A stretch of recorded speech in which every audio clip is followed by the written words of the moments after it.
now. The players are just setting up, so we will be getting into this match momentarily. We can start off with the achievements of both of these players, and Ben, both of these players have a number of accolades. We're starting off with Víctor Medina. This year, recent top 16 at the European International Championships, also top 32 at the Czech special event, and last year, 2022, EUIC top 4 and a top 8 at the 2018 World Championships. As the senior division, it's nice to see the seniors graduating into Masters and then being, keeping up with the change in play, bigger tournaments, more on the line, and certainly a lot of great players. As Thomas also having a great set of results there, top 8 at the Oceania International Championships back in February, London Open top 4 back at Worlds last year, and the Lille Regional Champion where defending his home country in France there, getting in 2022 also a finalist at the Liverpool Regionals as well, so a great deal of consistency across many recent years. Yeah, and Thomas last year really had a bit of a breakout season. I think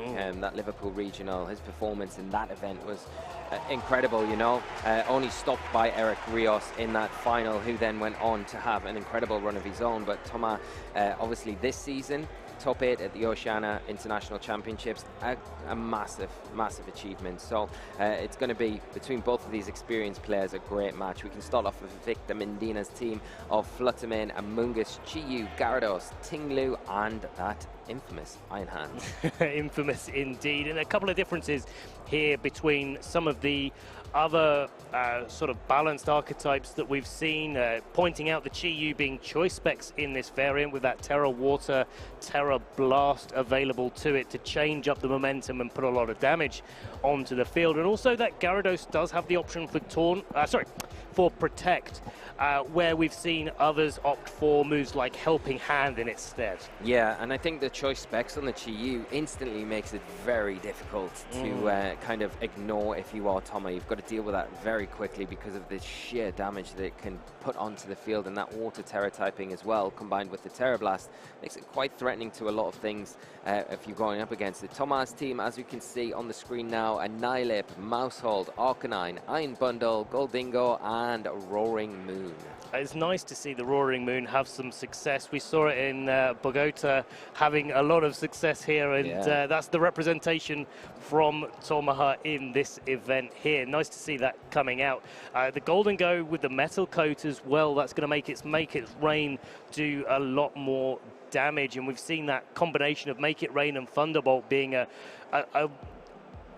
combination that trainers have opted for instead of going for the Shadow Ball there. In fact, going through the team, there's a lot of differences to what we'd maybe expect with the Iron Bundle going for that Covert Cloak, and the Arcanine carrying an Assault Vest rather than the safety goggles it's so well known for. Yeah, and it's got that Grass Terra typing as well, so it still has the immunity, or the potential to have the immunity to the Spores, the Rage Powders, with that Terastallization. The other difference there is the Terra type on the Annihilape. We normally see a lot of players kind of lean onto the Fire Terra typing for Annihilape to avoid potential Will-O-Wisp threats, burning you and shutting you down from an offensive point of view. But this time Thomas opting to go with the Water Terra type. In this particular matchup, it's not really going to affect him because Victor doesn't have Will-O-Wisp anywhere in his team, so not something that Thomas needs to really worry about. But with with that Water Terra typing, if you do decide to go down that route, you've got to be a little bit careful around that Iron Hands. It does have that offensive electric typing on Victor's side of the field. Especially if it goes for that Swords Dance as well, and Victor manages to get it set up. That could be really dangerous for this Annihilape, but equally, the Annihilape, if it does go for a Terra, doesn't have to worry quite as much about the Tinglu nor the Gyarados on Victor's side of the field. So both of these traders are going to have to weigh that up, because I'd wager that the Annihilape is going to be a key point in this matchup. Yeah, definitely, and I think as we've seen Annihilape over this weekend, it probably will have a big impact as we get into this game one. We are seeing Thomas lead off with the Goldingo and the Mousehold, and Victor leading with that Fluttermane and Chiyu.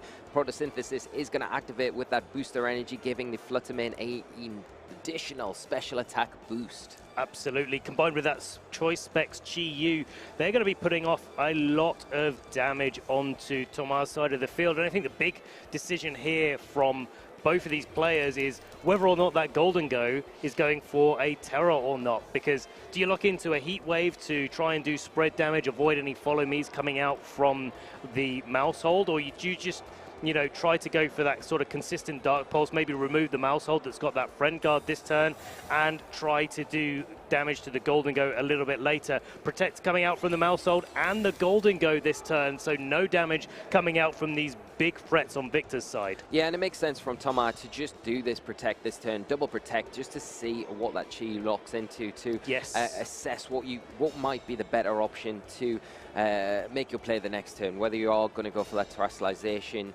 into that water type. If you do that, then you come a bit more susceptible to this Moonblast or Dazzling Gleam that can come out from the Fluttermane. This lead from Victor is pretty oppressive here, especially with the booster energy boost on the Fluttermane, and then that Choice Specs on the Chi-Yu. I think like a combination, even into the mouse hold, doesn't matter how well you've built it, trained it defensively, it is going to go down to this combination of attacks, and it's all about what the Goldingo decides to do. Can it get a move off before it goes down? I agree completely. That mouse hold is definitely not feeling like it's in a great position, and if you have trained it a bit more defensively to take a few more hits, then it's possibly going to be the Chi-Yu that outspeeds it, and it's not going to be able to go for any of its offensive moves. It does have the opportunity to go for a Super Fang maybe, and that could be impactful in the later game if you get a little bit of damage onto that Chi-Yu alongside the Make It Rain from the Golden Go. Could be impactful, but we see here, now that Chi-Yu has locked itself into Heat Wave, the Golden Go replies with a Terra Water. Gonna lose its resistance to the Fairy-type moves on Fluttermane's side of the field, but I think that's a worthy trade. Yeah, especially with the Friend Guard that you've got there that's active on the mouse hold. It's almost giving you a little bit more defensive coverage. We are seeing a Super Fan come out, and the Heat Wave missing onto the mouse hold as the Nasty Plot comes out from this Goldingo. Thomas trying to get this Goldingo set up before it launches any big attacking moves. That's a really bold play there from Tamar, and I feel like it's quite difficult for Tamar to get the real enough value out of that Nasty Plot here. Would have liked to see a Make It Rain and just knock out the Fluttermane, do a bit more damage to that Chi-Yu. Maybe the Golden Go goes down this turn, but then at least you've removed the Fluttermane from Victor, and that's a big threat off the board. Yeah, that Heat Wave miss, really unfortunate as well for Victor, because I think if it goes into that mouse hold there, it might have been a different story, but then again, it might have let Thomas have a free switch into something else that was more preferable to him there. We do see a Protect from the Fluttermane on Victor's side, and a Protect from that Goldingo, so nothing coming out from those two this turn. Another Super Fang into the Chi-Yu from that mouse hold, and the Heat Wave this time from the Chi-Yu, blocked by the Protect on the Goldingo, and it will connect with that mouse hold this turn, and as we see, if it didn't miss the turn before, it would have knocked it out, Ben. Nice and easy knockout there, and that Protect from both sides of the field kind of gets us to the same place as it would have been if the Heat Wave connected in the first place. But it's really important to note that actually both the Golden Go and the Fluttermane have now protected, and that does restrict some of the options that these players have going into this turn. That Fluttermane is probably going to want to play a little bit more defensively now that Thomas has an Iron Bundle on the field. Depending on how that Golden Go is trained, with an Icy Wind from the Iron Bundle, maybe a Make It Rain goes out and takes a double knockout here. Yeah, and that is the big threat now. I think for Thomas, it was always a plan the whole time. Allow the Goldingo to get set up with that Nasty Plot and then get your speed control in the field. You've got that Iron Bundle. You can see the pressure that he's applying to Victor, making that Fluttermane switch out, wasting that booster energy essentially. And the Chi-Yu does avoid the attack though. The Icy Wind coming out. Only the Gyarados affected, so its speed will be dropped, but this Chi-Yu will be hitting first. And it is, not enough to pick up the knockout on the Goldingo. Go survives on what must be around 1 or 2 HP there. And a Make It Rain follows it up. It's going to be knocking out the Chi-Yu. Not surprising at all, but doing a great amount of damage to that Gyarados. Huge amount, huge turn. The Icy Wind miss was massive there. If that had just connected with the Chi-Yu, the Chi-Yu wouldn't have been able to knock out the Iron Bundle. Now the Iron Bundle isn't on the field anymore. We haven't got any speed control. That Goldingo is going to be at the mercy of this Fluttermane. Now it comes back onto the field, going to pressure a lot of damage onto this Goldingo, potentially a knockout here, and also onto this Annihilate. Well, now that the Goldingo has its Terra Water committed and Thomas cannot now Terra the Annihilate into a water type in this case, that Fluttermane's looking really good to be able to do a good amount of damage, but you've got to be really careful, because if you don't knock out that Goldingo this turn, then it's going to be launching out another Make It Rain, still at one stage of increased special attack. So you've definitely got to respect both of the Pokemon that are on Tomar's side of the field if you're Victor here. Yeah, and I think that's why we are seeing the Fairy Terrestrialization on this Fluttermane from Victor's side of the field.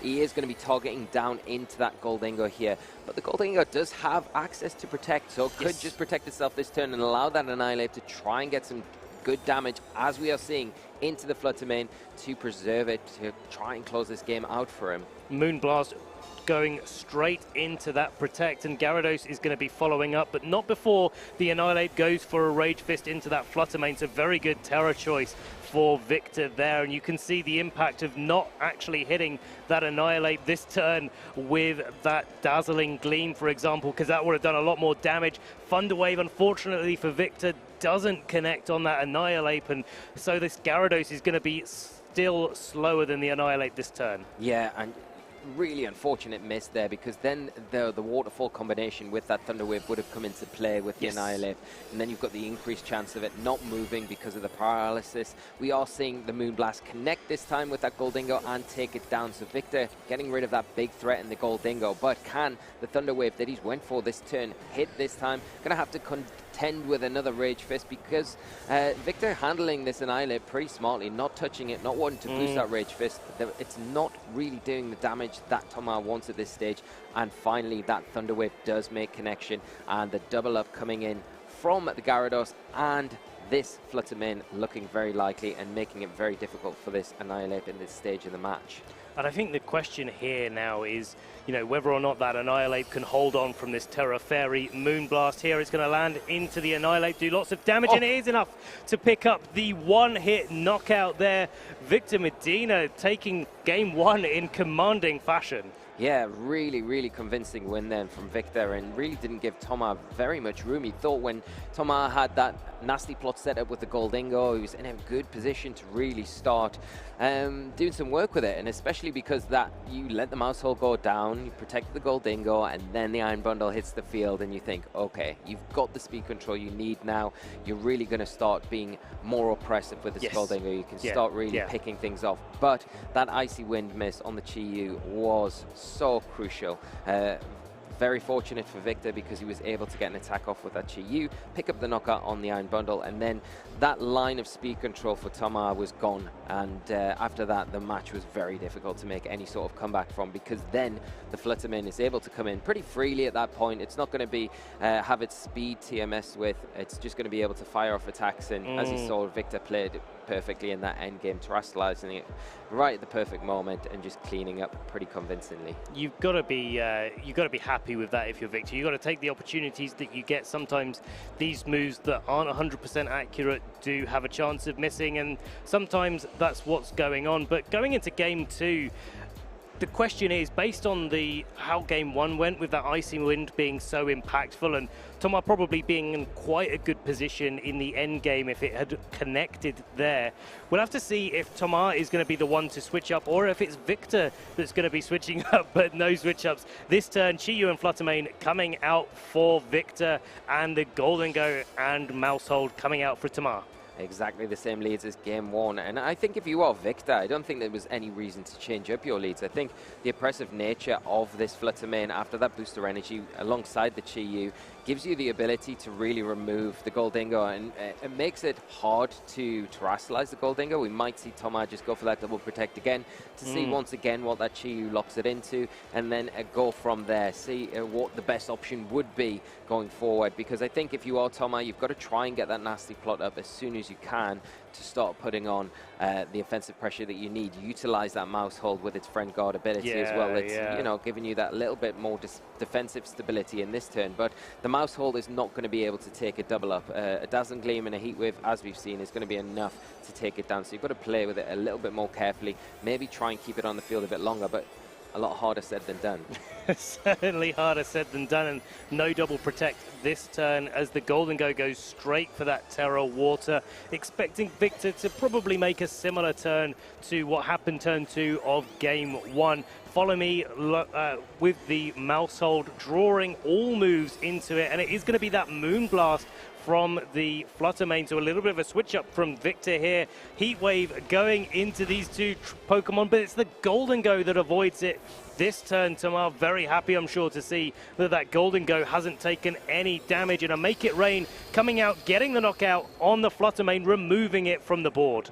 A really nice play from Tomar to just not really concentrate down on what we were talking about, the nasty plot. Just thinking, if I can just remove that Flutter main, it was such a problematic Pokemon in the game 1 towards the end. If I can remove that, take that option away from Victor so I don't have the same sort of situation to occur again, then it's worth the trade-off. Obviously going for that Water Terra typing, you've got the Follow Me support there, so you've got a nice line of protection, and the trade-off of losing the mouse hold for the Flutter main, I think it's something every trainer would take every match if they were given the choice. Pretty much every day of the week there. Annihilate joining the field as well as the Ting Lu, and that's, I think, in Tomar's favor more than Victor's here, since the Assault Vest on the Ting Lu doesn't allow it to protect, and the Annihilate is going to be able to launch some big damage. And neither Pokemon on Tamar's side of the field is protected by Friend Guard from the powerful moves that come out from that Chi-Yu, but certainly Annihilate and now the Golden Go that's terrored into the Water type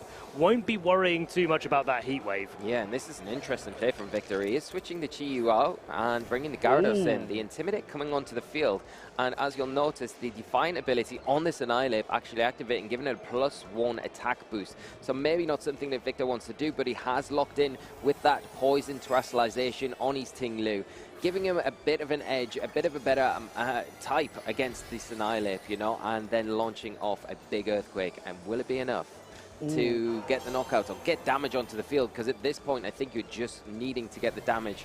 But we are going to see the Annihilate ignore any physical attacks, really, because it's going for that bulk up, boosting that defense, boosting that attack even further, and a double setup here with the nasty plot from the Goldingo as well. Definitely lots of stats going onto the field there. Ting Lu going for an Earthquake. It's going to be doing a little bit of damage, but less so on that Annihilate because of the bulk up, and certainly less so on the Golden Go than normal because it's gone for that Terra Water. But this is a little bit of a problem point now for Victor, where you're now boosting up that Rage Fist. The bulk up increases Annihilate's attack. You've just hit the Annihilate with another attack and therefore increase the damage of Rage Fist. With the boost that it already has, the Ting Lu's probably wanting its Dark type back right now. I would say so, yeah. This Rage Fist is going to be hitting for an extremely high amount of damage. And also that Goldingo now, getting that nasty plot off at the perfect time, kind of picking out, thinking, well, I'm not really a Steel type anymore. I don't really need to be too worried about what this Ting Lu's going to throw out at me. I've got the room now to just set up this nasty plot if I want, and I'm going to go for it. And Annihilate not stopping, not resting on its laurels. It's going for another bulk up here to boost that defense even further and get another attack boost. And the Thunderbolt comes out from the wow, what I'm speechless right now, because that Thunderbolt went into the Gyarados. It's 4 times super effective. There was a boost on the Golden Go from that nasty plot, but it still manages to hang on and get that Thunder Wave off. That is a huge survival there. You know, the Ting Lu with its ability does give you that almost additional boost, but not to that extent. You think that is a very, very defensively built Gyarados to take that boosted Thunderbolt from the Goldingo. I've played Gyarados several times over the years, and that's something I never thought I would see.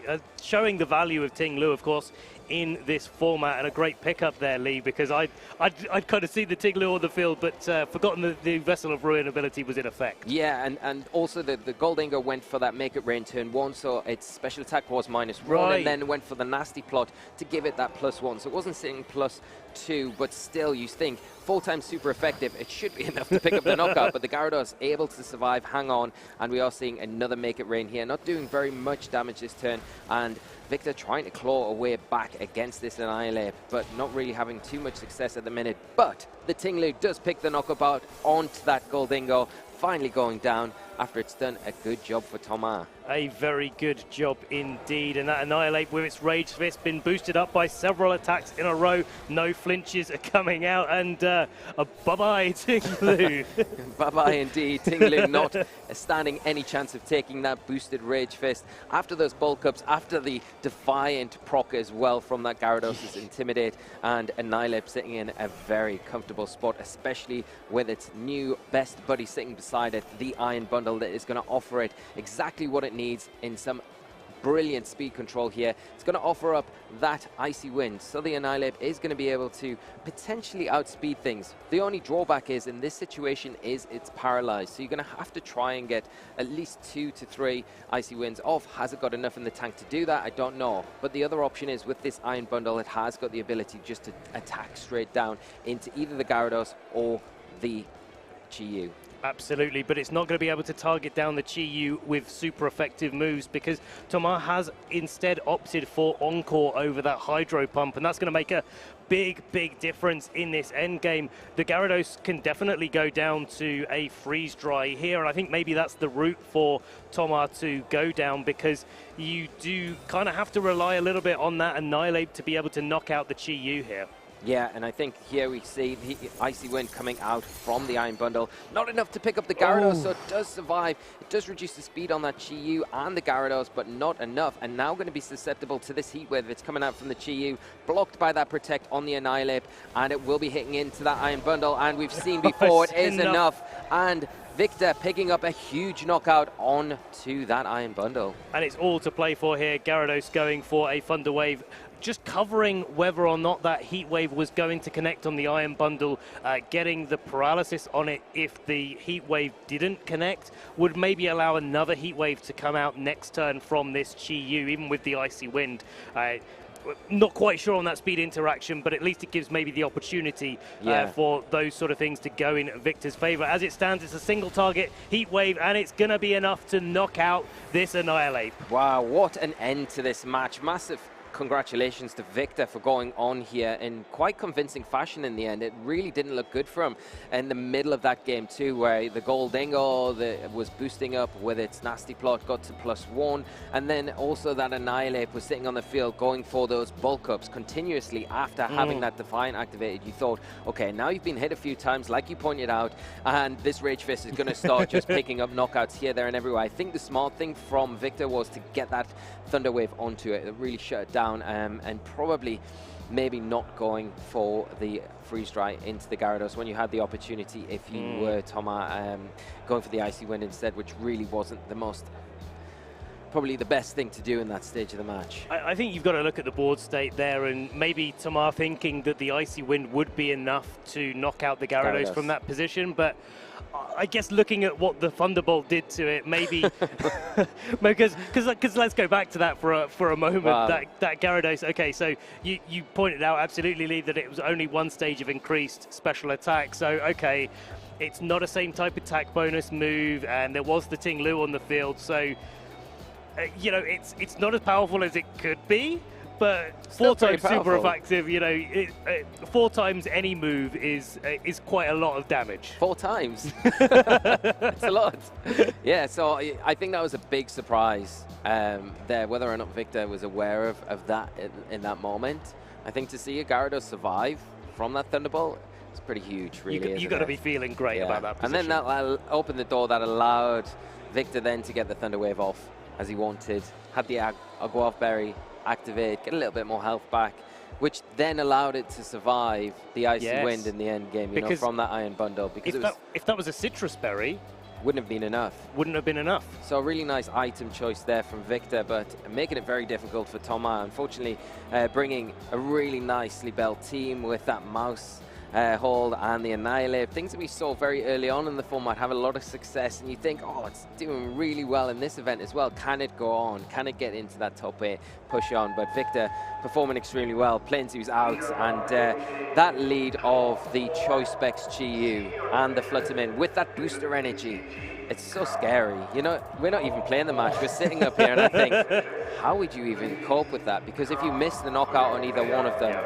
you're getting so punished for that. It's so powerful. Probably one of the strongest combinations of those two Pokemon that exist, and especially if you do some work, make sure you've trained them to be the right sort of speed tiers. You've made sure that maybe they can take those attacks with just a little bit of HP left. You make sure you get the one attack is all you need when you've got that much firepower. It really is. It really is. It's not even an exaggeration. You only need to get off one attack with those powerful Pokemon, especially when you've got the Beads of Ruin in effect as well.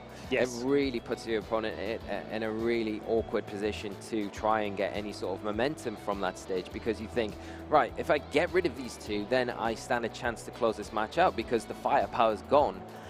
But it's getting rid of them that's the problem, because like you say, they only need to really get one turn off between them, and it puts you so much further behind in the match than you really want to be. And Victor did so well in that game and that match as a whole, of using that to his advantage. Just pressing the Heat Wave button, even though that the Golden Go has to go for the Terra Water. What you're doing is, by doing that, is deciding on how the battle's going to go for you, and making sure that your game plan is going to be executed properly, because it just means that the Terra type on your opponent's side of the field has been used up first. We're going to hear a little bit more from Victor here, where we've got Victor set up for the interview with Simon. So Simon, over to you. Yes, indeed. We're here with the victor of that round as well. Well played, by the way. How are you feeling right now? I'm feeling amazing. It's so good to be on stream, and I think I played very well on stream, so I'm so happy about it. Yeah. You played very well. I can definitely agree there. So about that match, because we have to talk about it. There was, in game 1, there was an Icy Wind miss, but you also seemingly had that game in hand. I felt you were playing around the Annihilate and the Golden Go quite well, I find. I got lucky for sure, but the first I KO'd the mouse hole with Heat Wave. I thought it didn't kill because of the damage. So I predicted he was going to protect with the Goldengo. So when I killed, I thought the game was over, because he just Icy Wind and takes the KO. I had hands in the back, so it was not game over for sure. But that miss was for sure very lucky. But it's part of the game. It can always happen. GU Flutterman has been used quite a bit, but you have opting right now with a Choice Specs GU. Has that been working well? Yes, it has been working amazing. I think my team choice was very good. I really liked it. It has been seen by Playmaker on NA, on the NA regionals. Also, I want to shout out Team C, and that is a group of testing I have with friends, and also Axior, that is doing very well in this tour. He won versus me in this tour, so I'm happy to hear that. But you have participated in previous tournaments as well. For sure. How has the season been going for you? It's been going amazing. I've been having very good consistency. This is my 5th event in a row doing day 2, so I'm very happy about it.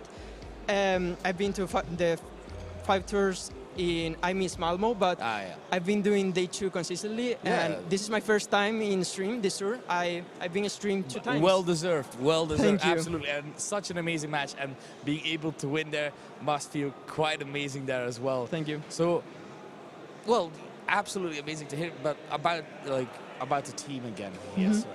So, because I'm personally wondering, if you are playing the Choice Specs with the Terra Water, why Terra Water? Terra Water is a great typing defensively, and also it helps a lot with the endgame in Terra Blast. Yeah. With the Terra Blast, Terra Water, it helps a lot with the things that walls Chiyu. Yeah. Nothing really walls at Chiyu specs, but yeah. That's true. That's absolutely true. Yeah, because we have seen a lot of Terra Grass, we have Terra Water. I was just wondering because Terra Blast, Terra Water, I have not seen that often. Yeah. But I think it was a nice addition. Thank you. A nice new way of playing that sort of balance. So thank you very much for this interview. Good luck in your next round as well. Thank you. And we'll shoot it right back. Don't go anywhere because the next round will be soon as well.